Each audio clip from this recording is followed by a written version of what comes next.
Seja bem-vindo ao nosso canal do podcast do Criador. Seja bem-vindo ao nosso corte. Aproveite esse corte para rezar com ele. E também não se esqueça de se inscrever aqui no nosso canal e também de clicar no like aqui e compartilhar esse corte aqui com todas as pessoas que você conhece para nos ajudar nesse projeto de evangelização. Eu passei a entender também assim, diversos pontos.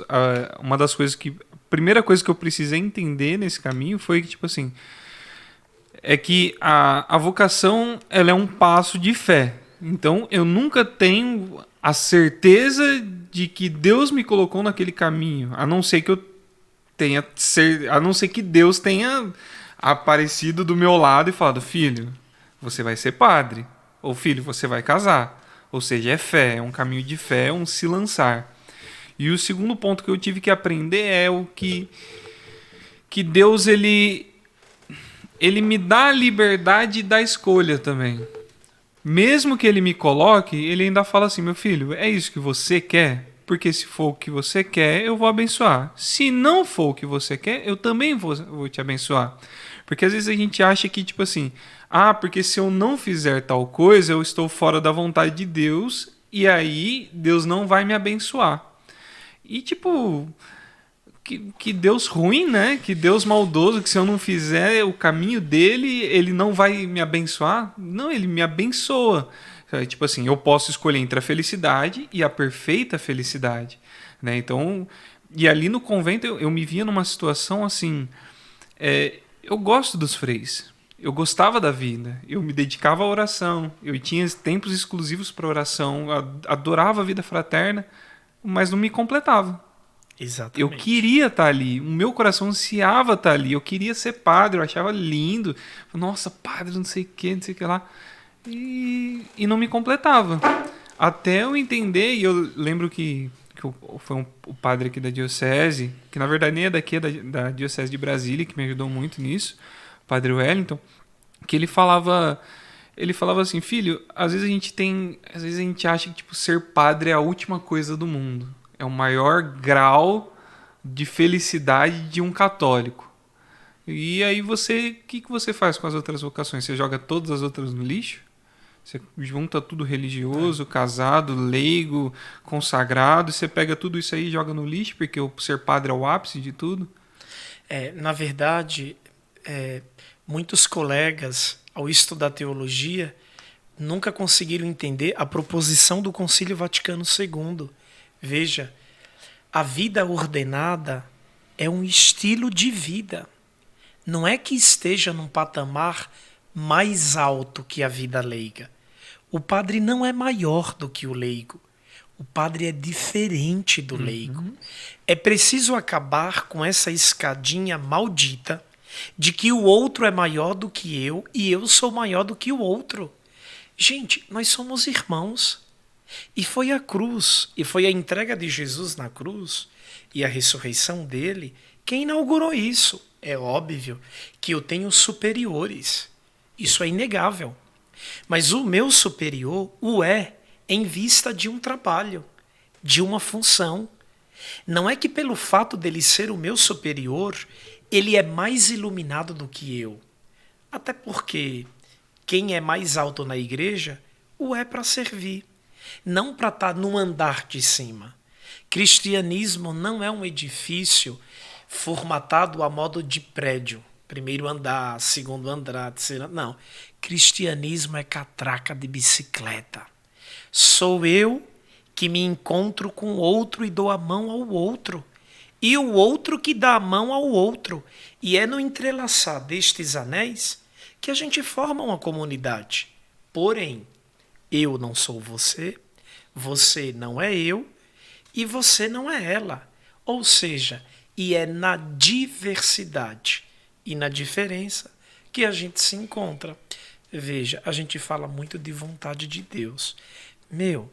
Um dia eu fui ver Abraão, para ouvir a vontade de Deus, já tinha mais de 70 anos. Moisés, quando precisou voltar de Madiã para ir para o Egito e exercer o trabalho de libertação, já tinha 75 anos. E a gurizada mal entra na vida formativa já começa a tocar num assunto sobre vontade de Deus, entende? A vontade de Deus acontece quando eu sou capaz de fazer como fez Abraão, fez Moisés, fez Sara, fez Maria. Eu tenho tudo. Abraão tinha terra, família, herança, nome. Eu deixo tudo, eu saio do ter e vou para o mundo do ser. Quem é que me leva da minha estrutura, do meu mundo, da minha segurança, do mundo do ter? Eu tinha família, eu tinha casa da minha mãe, eu tinha laços no interior. E eu deixei o mundo do ter baseado na promessa e no chamado. Vem, vamos alçar voos. E aí o vocacionado ou a vocacionada é chamado ou chamada a ir para o mundo do ser. E quando eu faço essa ponte aérea do ter para o ser, eu saio do seguro e vou para o incerto. Eu saio do conhecido e vou para o desconhecido. Isso é vocação. Por isso é humano, nesse tráfego, nesse trajeto, eu entender, não é por aqui. Eu preciso dar a volta. Eu preciso contornar. E aí, como eu dei a volta? Não, eu acho que Deus não me quer naquela diocese da minha mãe porque eu não concluí os meus estudos ali. Deus me quer aqui. E vim para aqui, concluí os estudos, fiquei padre. E aí a gente faz algumas coisinhas na igreja. Isso aconteceu, tipo assim, eu vivi isso pelo outro lado, né? Porque, tipo assim, eu tinha estabilidade no convento. No convento, assim, é uma vida difícil? Você tem horários, é rígido e tal, mas você se acostuma àquilo e aí tipo assim, é gostoso viver. Imagina, você viveu o tempo todo com Deus, ali você tem Jesus na sua capela todo o tempo, você está exclusivo ali para estar rezando, claro que tem trabalho e tudo mais. Mas eu tinha estabilidade, eu tinha comida, por quê? Porque eu tinha que trabalhar, claro, né? Eu fazia as minhas ações e tudo mais. Mas saí do seguro e fui para um incerto, porque quando eu saí do convento, eu não sabia mais o que fazer. O que eu ia? Eu sou formado, mas e aí? Como que eu vou trabalhar? O que eu vou fazer? Trabalhar, voltar para a vida normal. O meu sustento agora depende do meu trabalho. Se eu não trabalhar, eu não como. No convento, se o irmão ainda fugir um pouquinho, ele ainda come, se ele foge um pouquinho do trabalho. Né? Não julgando irmãos, né? Não estou falando de irmãos que fazem isso e tudo mais, mas no convento pode acontecer. Na vida real, aqui fora, como leigo, se eu não trabalhar, eu não como. Se eu não trabalhar, eu não vivo. Porque no fundo, Gustavo, você toca no estilo de vida, né? Aqueles que foram chamados para a vocação marital, matrimonial, eles são convidados pelo próprio estilo da vocação, a crescer e a desenvolver e a agir no mundo. Né? É um pouco da mensagem de um documento que se chama Gaudium et Spes. Né?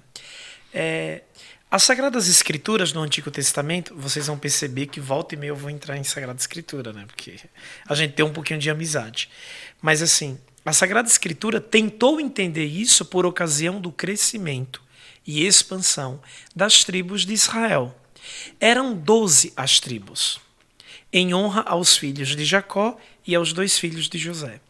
Só que todas as outras tribos, com exceção da tribo de Levi, retifico, podiam plantar, colher, lucrar, semear, partilhar, todas saíam de manhã cedo pelo acampamento, lutavam, trabalhavam, progrediam, etc.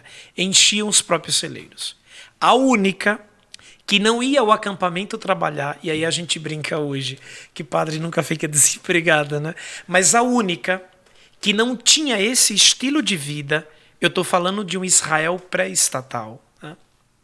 Era a tribo de Levi, a tribo classificada como a sacerdotal.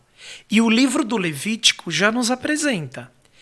Porém, ao passo que todas as outras trabalham e a tribo de Levi vai para o templo cuidar das coisas do templo, ao passo que as outras 11 tribos lucram, a tribo de Levi não. Ao passo em que as outras 11 tribos pode ter herança e fazer testamento para os seus descendentes, a única herança da tribo de Levi é o próprio Senhor. Então veja, muda o nosso estilo de vida. Tá verão? A gente vai ter feijão, arroz, carne, ovo, porquinho, né? O Hugo tá até gordinho, meu vigário, o Padre Victor.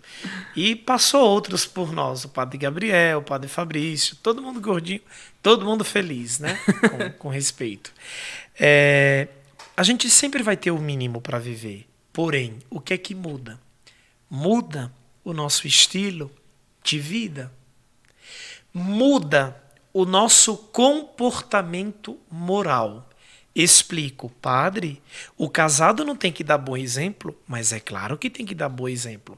Mas o casado pode olhar para mim e falar assim: eu sou dono da minha vida.